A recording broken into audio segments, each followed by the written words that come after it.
Okay, so hello everyone. We're very happy to have you here today. I would like you to start off by introducing yourselves and tell us a bit about the first conference you held at your school. Romy, can you go ahead? Yeah, of course. Hi everyone, my name is Romy Tsur. I'm a senior in Vitwa Hadasim High School in Ebon Yehuda, and I was Secretary General of MUN 2018 and 2019. My first conference as Secretary General was a little bit different than most conferences.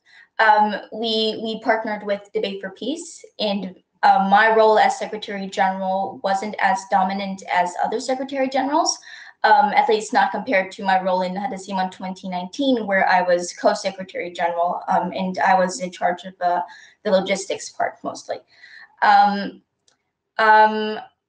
In general, being Secretary General is alone is a lot of responsibility, and maybe further on I could explain a little further about what I did as Secretary General with conferences.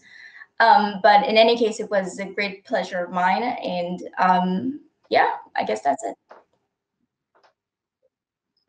Teacher Aviva.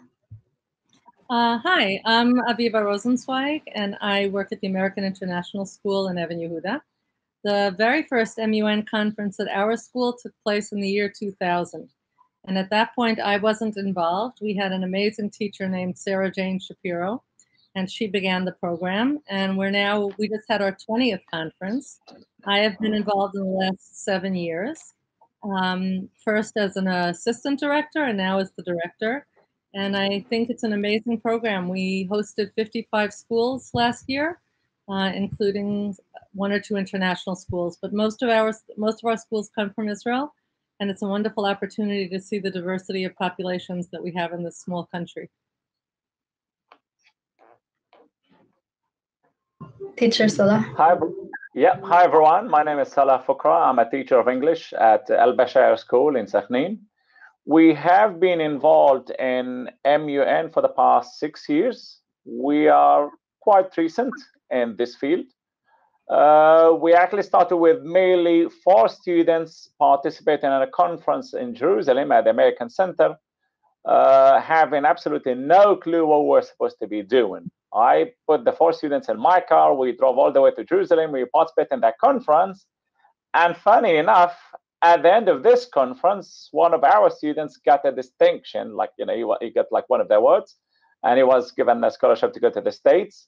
The year after, we did a little bit more participation. We get more students to get involved. And 3 years ago, we got our first conference held at our school, where we had about 250 students coming from all over the country, from as far as the Negev and schools in the north, Arabs and Jews, all kinds of students. We really had a great time. It was very challenging for us. We had no clue, how to run a conference. We got loads of help from Debate for Peace. I had to look after all the logistics. We get some help from the American Embassy, get some visitors.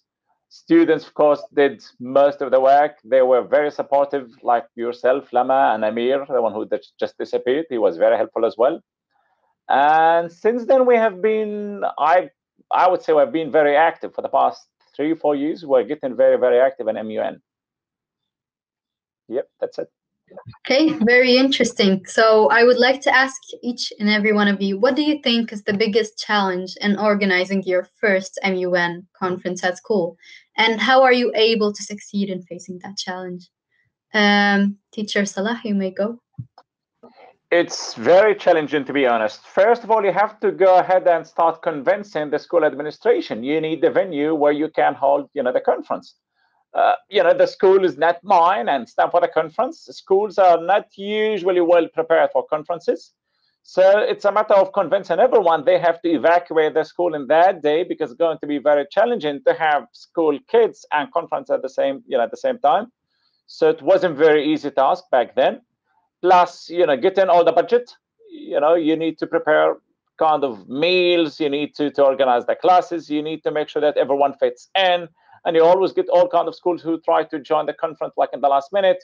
So you have to start apologizing, for people who can't really get the place. So despite all the challenges that we had, we still think it's always worth trying and holding conferences at schools. It definitely gives very good push to students and gives them some motive to be like fully like participant in MUN. Teacher Aviva? So we have the luxury of being able to hold our conference on campus when everybody is away. We have a 3-day weekend in February, and I can really appreciate what Salah is saying about the difficulties of having a conference when school is going on at the same time. So our school has allowed us to use the campus on this long 3-day weekend in February when everybody else is on vacation. So that definitely makes the logistics easier.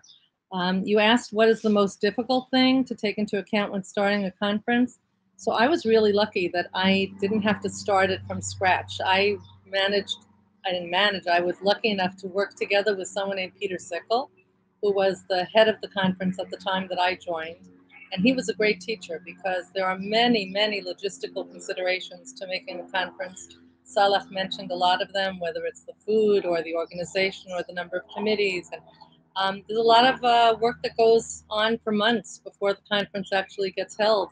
You have to train your own students, your students become chairs. It's really a very difficult proposition. And then again, you hope that many schools will come, but schools may come at very different levels of competence and very different levels of English. So you have to hope that somehow everybody will manage to understand everybody else, and people won't be too afraid to speak up, and of course that everybody will get along, because even though it's a wonderful opportunity for tolerance and for people to get to know people from the other side who have some misunderstandings.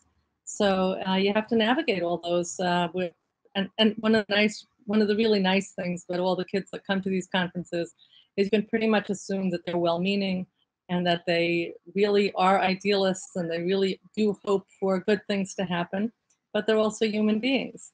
And so they're going to have their own feelings and their own points of view.